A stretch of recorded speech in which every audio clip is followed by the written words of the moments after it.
اللہ رب العالمین قرآن مجید فرقان حمید میں ارشاد فرماتا ہے، فرمایا ما آتاکم الرسول فخذوہ وما نہاکم عنہ فانتہوا۔ یہ آیت کریمہ قرآن مجید فرقان حمید کا ایک جز ہے، مکمل نہیں۔ اللہ فرماتا ہے کہ جو رسول تمہیں دیں وہ لے لو، جس سے منع کریں اس سے رک جاؤ۔ یہ آیت کریمہ نبی اکرم صلی اللہ علیہ وآلہ وسلم کے واضح طور پر اختیار پر دلالت کرتی ہے۔ آج اگر دنیا کے اندر کوئی بندہ کسی کو صاحب اختیار بناتا ہے تو آ کر یہی کہتا ہے، بھائی میں نے اس کے سپرد معاملات کر دیے، یہ تمہیں جو کہیں کر لینا، جس سے منع کرے منع ہو۔ اور مثال کے طور پر ہم اپنی مثال لے لیتے ہیں۔ جب ہم شروع میں آئے تھے تو فیضان اتار میں کمیٹی نہیں تھی۔ اب مجھے بھی اگر کہیں جانا ہوتا تھا تو میں حائی صاحب، ہمارے پٹواری صاحب ہیں، میں حائی صاحب سے پوچھتا تھا، حائی صاحب اور میں جانا کتے اجازت ہے تو انہوں نے دس دیتا سی، تو پھر نکل جاتے سی۔ ایسا جب بن گئی اپنی کمیٹی ہے جی، تو پھر ایک دو دفعہ نا میں جناب حائی صاحب کو آپ پوچھا، میں کہ حائی صاحب میں فلانا کام جانا سی، میں ایک دفعہ میرے چھوٹے برا دے تھے اور ڈور پھر گئی سی پتنگ گردن دے، تو ظاہر ہے بڑی ازمائش سی کہ میں گھر جانا سی، تو میں حائی صاحب کو پوچھا، میں کہ حائی صاحب اجازت ہے؟ انہوں نے کہا وہ ساری میں کمیٹی بنا دی تھی، انہوں نے پوچھ لو، انہوں نے دس دو تو چل جاؤ۔ اچھا، پھر ایک دو مرتبہ ہمارے مسجد کا معاملہ ہوا، مسجد کے معاملے کے اندر میں نے جا کر خود پوچھا، میں نے کہا حائی صاحب ہم یہ کرنا چاہ رہے ہیں مسجد، کہتے ہیں مجھ سے نہ پوچھا کریں، میں نے کمیٹی بنا دی، آپ ان کو بتا دیا کریں، وہ جو کہیں ٹھیک ہے۔ مطلب کہنے کا یہ بھی ان کو اختیارات مل چکے ہیں۔ تو اللہ رب العالمین نے بھی اپنے محبوب علیہ السلام کے لیے واضح طور پر یہ فرمایا کہ رسول تمہیں جو دے وہ لے لو، جس سے منع کرے تم رک جاؤ۔ اس سے بڑا اور اختیار کیا ہوتا ہے؟ اور پھر اتنا ہی نہیں، نبی اکرم صلی اللہ علیہ وآلہ وسلم کی حیات طیبہ جو نبی علیہ السلام کی زندگی مبارک ہے، وہ بھی اس بات پر دلالت کرتی ہے۔ اکرم صلی اللہ علیہ وآلہ وسلم کی بارگاہ میں ایک شخص حاضر ہوا، حاضر ہو کر پتہ کیا عرض کرتا ہے؟ کہتا ہے کہ میں آپ پر ایمان لاؤں گا، آپ پر ایمان لاؤں گا، لیکن میری ایک شرط ہے۔ نمازیں کتنی فرض ہیں؟ 5 نمازیں جی آپ پر فرض ہیں۔ مجھے بتائیں کوئی بندہ یہ کہے کہ میں 2 پڑھوں گا، اس کو اختیار ہے 2 پڑھنے کا؟ بھائی اللہ نے فرضی 5 نمازیں کی۔ حضور کی بارگاہ میں ایک شخص آیا، آ کر عرض کرتا ہے، کہتا ہے کہ حضور میں آپ پر ایمان لاتا ہوں، لیکن میں نمازیں صرف 2 پڑھوں گا، نمازیں صرف 2 پڑھوں گا۔ یہ مسند احمد بن حنبل کی حدیث ہے۔ کہا کہ عرض کرتا ہے، کہتا ہے سونیو ایمان لے آؤں گا، لیکن شرط یہ ہے کہ 2 نمازیں پڑھوں گا۔ اگر بھائی اختیار ہی نہ ہوتا تو حضور کہہ دیتے، بھائی میں کیا کہہ سکتا ہوں، اللہ سے بات کرو، نمازوں والا ہے تو اس کے فرض ہے جی، اسی کا فریضہ ہے، وہ چاہے معاف کر دے، میری بلا سے ایک بھی نہ پڑھو، وہ تمہیں ساری معاف کر دے، یہ اس کی فرض نماز ہے۔ میں کون ہوتا ہوں اللہ کی شریعت کے اندر رد و بدل کرنے والا؟ لیکن نبی علیہ السلام جانتے تھے اللہ نے مجھے اختیار دیا ہے۔ میرے حضور حدیث بتاتی ہے، فرمایا فَقَبِلَ ذَلِكَ مِنْهُ، نبی اکرم صلی اللہ علیہ وآلہ وسلم نے اس کی اس بات کو قبول فرمایا، فرمایا تو 2 پڑھ ایمان لے آ۔ اب یہ اختیار مصطفیٰ نہیں تو کیا ہے؟ پھر مجھے مجبوراً یہ بات اپنے منہ سے نکالنی پڑتی ہے، وہ قرآن کی آیات، وہ احادیث جو کفار کے حق میں نازل ہوئی، پمفلٹ بھی چھاپیں گے، ان کے اوپر لکھیں گے، اور جناب دیکھیں جی یہ دیکھیں اس میں بتایا گیا واضح طور پر اسلام کے بارے میں یہ کہا گیا، تم کہتے ہو نبی علیہ السلام کو علم غیب، تم کہتے ہو نبی دے سکتے ہیں، اللہ کے سوا کوئی نہیں دیتا۔ میں کہ سونے ہو ساڈا بھی یہ عقیدہ، اللہ کے سوا کوئی نہیں دیتا، لیکن اللہ جسے عطا فرما دے وہ تو دے سکتا ہے۔ اور بھائی حقیقی عطا کرنے والی ذات خدا کی ہے۔ میں نے آپ کو پچھلے جمعے پر عرض کیا تھا نا، علم غیب مصطفیٰ پر کوئی یہ عقیدہ رکھے کہ کسی کو علم کا ایک ذرہ بھی اللہ کے بغیر عطا ہو جاتا ہے، وہ بندہ دائرہ اسلام سے خارج ہو جائے گا۔ مطلب تم لوگ خدا کے اختیار پہ بھی تمہیں شک ہے پھر کہ اللہ کسی کو دے بھی نہیں سکتا۔ واضح طور پر اللہ نے فرمایا ما آتاکم الرسول فخذوہ وما نہاکم عنہ فانتہوا، کہ رسول تمہیں جو دے وہ لے لو، جس سے منع کرے اسے رک جاؤ۔ قرآن کی آیت ہے، کہا کہ اگر تمہارا ارادہ ہو میرے نبی سے بات کرنے کا تو پہلے جا کر صدقہ کیا کرو، پھر میرے حبیب سے بات کیا کرو۔ اب پوچھیں مکتبہ فکر کے ملاؤں سے سرکار کتنے گیا صدقے؟ صحابہ جا کے گلاں کرتے سی حضور نال تو صدقے کتنے گئے؟ کیڑا صدقہ دے کے جاتا سی حضور کو؟ کوئی بھی نہیں دیتا تھا. جب یہ آیت نازل ہوئی نا نبی علیہ السلام نے اللہ کی بارگاہ میں عرض کی تھی الہی میرے اصحاب غریب ہیں، یہ تو میرے ساتھ گفتگو کرنے کو ترسیں گے، ہر مرتبہ یہ میرے پاس آنے سے پہلے صدقہ کہاں سے کر کے آئیں گے؟ اللہ مہربانی فرما. اللہ رب العالمین نے وہ حکم منسوخ فرما دیا. آیت تو ہے لیکن اس کا حکم منسوخ ہو چکا. ابھی بھی آیت موجود ہے. حضور کے کہنے پر اللہ نے وہ حکم منسوخ کر دیا. اگر کوئی رمضان المبارک میں روزے کی حالت میں اپنی بیوی کے ساتھ ازدواجی معاملات کر لیتا ہے 3 کفارے ہیں. کتنے؟ نمبر 1 پہلے نمبر پہ وہ غلام آزاد کرے. اگر وہ غلام آزاد کرنے کی طاقت نہیں رکھتا، جیسا کہ فی زمانہ ہمارے دور میں غلام ہی نہیں ہے، تو دوسری چیز کیا ہے؟ کہا کہ وہ 2 ماہ کے لگاتار روزے رکھے گا، شہرین متتابعین. اگر یہ بھی نہیں وہ کر سکتا تو پھر فرمایا وہ 60 مسکینوں کو کھانا کھلائے. میں کہنا ہر مکتبہ فکر دا ملا زور لا رہا، کتاباں حدیث دیا ساریاں کٹ گیا ہے. کوئی چوتھا کفارہ میں نے دسے. بخاری شریف کی روایت ہے، نبی علیہ السلام کا دربار لگا ہوا ہے، صحابہ بیٹھے. ایک صحابی حضور کی بارگاہ میں آئے، آ کر کہتے ہیں ہلکت یا رسول اللہ، سونیوں ہلاک ہو گئے میرے حضور نے پوچھا ما شانو کا، خیر تے کی ہویا، بات کیا ہے؟ حضور نے پوچھا. پتہ ہے کیا کہتے ہیں وقعت علی امراتی فی رمضان، حضور روزے کی حالت میں اپنی زوجہ کے ساتھ ازدواجی معاملات کر بیٹھا ہوں. اب میرے حضور نے کیا کیا؟ میرے حضور نے اسے اللہ کا فرمان دیا. آقا اسلام نے فرمایا حل تاجدو ما تعتقو رقبتن، حضور نے فرمایا کوئی لونڈی ہے اس کو آزاد کر. کہنے لگا اللہ سونے کوئی نہیں.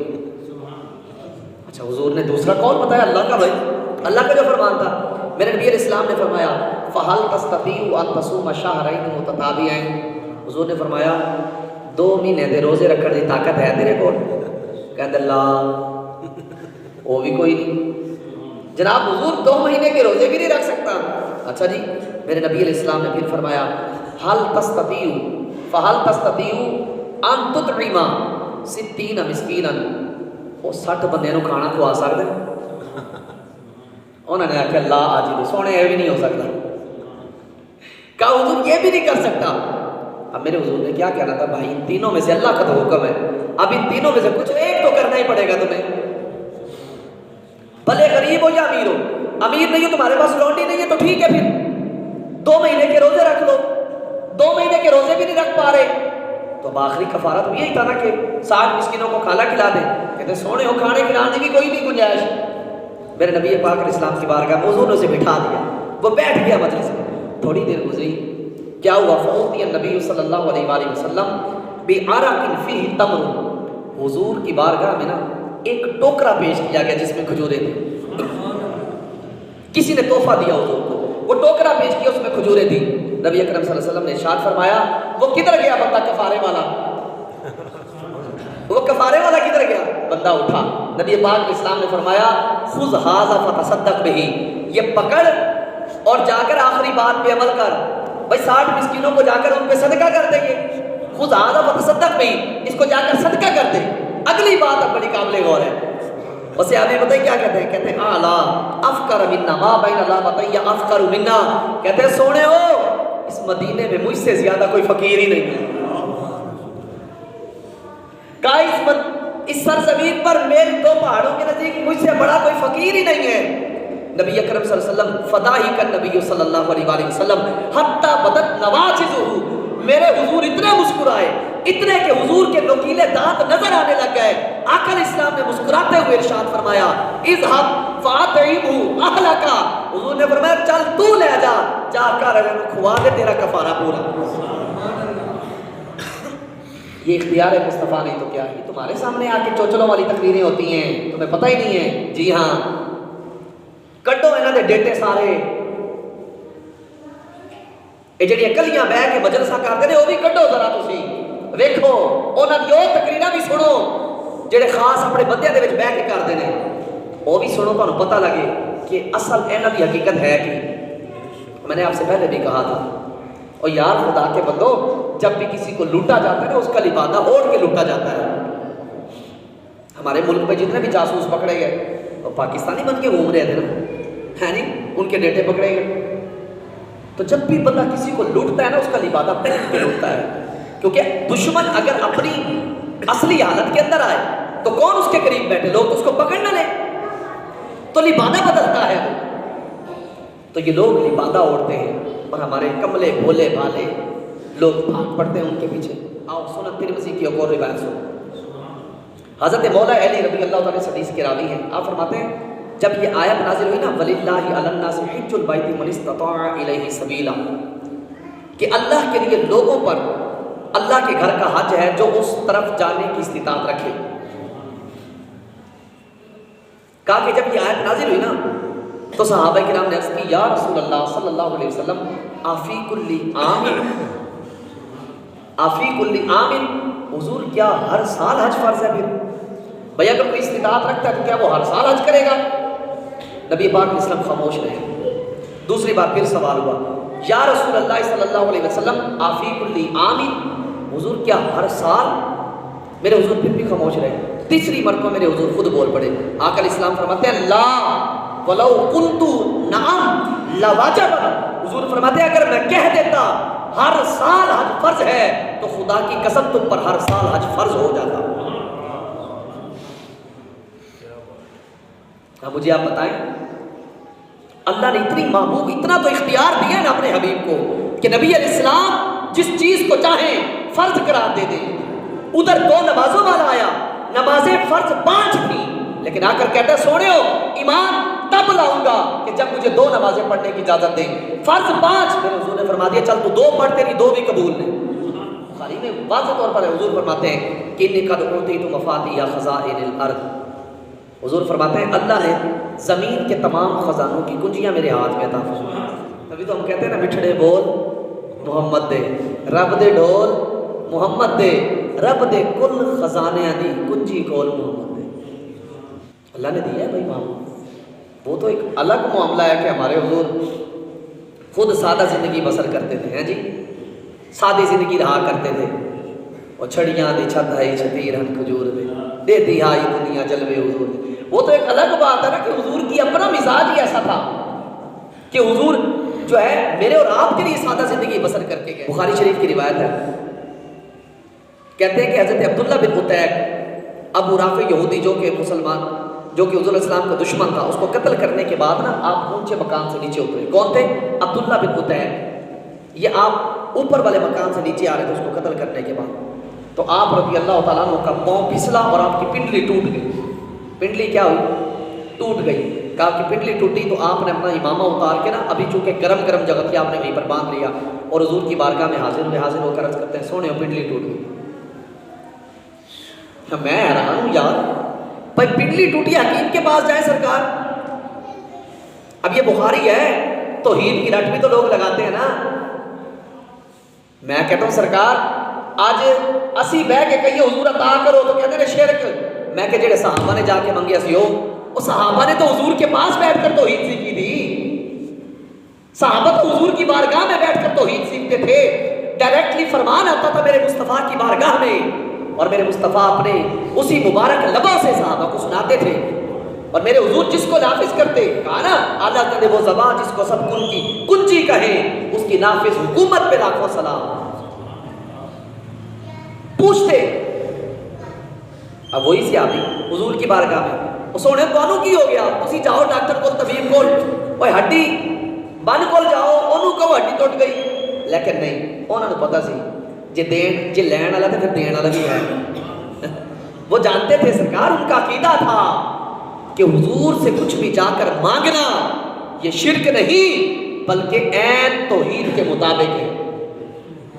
اب پنڈلی ٹوٹ گئی یار، اب جا کر عرض کرتے کہتے ہیں سونے ہو ایسے ایسے معاملہ ہوا، پنڈلی ٹوٹ گئی ہے۔ میرے حضور چلو کہہ دیتے میں تو تھوڑی لتا جوڑنا آیا، وہ ٹوٹ گئی تو میں کی کرا، جاؤ انہوں طبیب کرو لے کے جاؤ، صحابہ کو کہنے نہیں پتہ میرے حضور نے کیا کہا؟ حضور نے فرمایا او بسط رجلا کا، حضور نے فرمایا اپنی ذرا ٹانگ پھیلا۔ وہ کہتے ہیں فبسطت، میں نے رجلی اپنی ٹانگ بچھا دی، کا فمسحا، کہا کہ نبی پاک علیہ الصلوۃ والسلام نے اس ٹانگ پر اپنا دستے کرم پھیرا کہ جیسے ہی پھیرا فَكَأَنَّهَا لَمْ أَشْتَكِهَا قَطُّ، کہا کہ ایسے لگتا تھا کہ جیسے کبھی اس پنڈلی میں تکلیف ہوئی ہی نہیں۔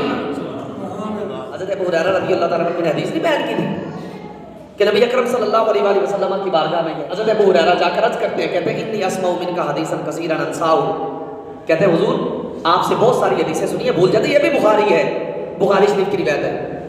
کہا کہ حضور آپ سے بہت ساری حدیثیں سنی ہیں لیکن بھول گیا ہوں۔ میرے نبی نے یہ نہیں فرمایا تمہارا حافظہ کمزور ہے، جاؤ اللہ سے دعا کرو۔ میرے حضور نے فرمایا ابسط رداءک، حضرت ابو ہریرہ کے پاس چادر تھی، کہا ابو ہریرہ چادر بچھاؤ، ابو ہریرہ چادر بچھاؤ۔ حضرت ابو ہریرہ نے چادر بچھا دی۔ حضرت ابو ہریرہ فرماتے میں نے چادر بچھائی، کہا کہ فغرف بیدہ، کہا کہ حضور نے نا ہوا سے ایک لپ بھری، ہوا سے کیا کیا؟ ایک لپ بھری، کہا کہ بھر کے نا حضور نے میری چادر میں ڈالی، حضور نے میری چادر میں ڈالی۔ اچھا اب یہاں پر ایک بات بیان کروں، بات بڑی قابل غور ہے۔ آج اگر کوئی سنی کہے نا بھر دو جھولی میری یا محمد، کہتے ہیں شرک ہے۔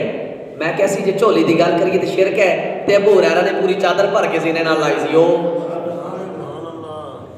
ہم جھولی کی بات کریں تو شرک ہے، ابو ہریرہ پوری چادر بھروا لیں وہ شرک نہیں ہے؟ جب وہ شرک نہیں ہے میرے حضور خود عطا فرما رہے ہیں تو یہ کیسے شرک ہو گیا؟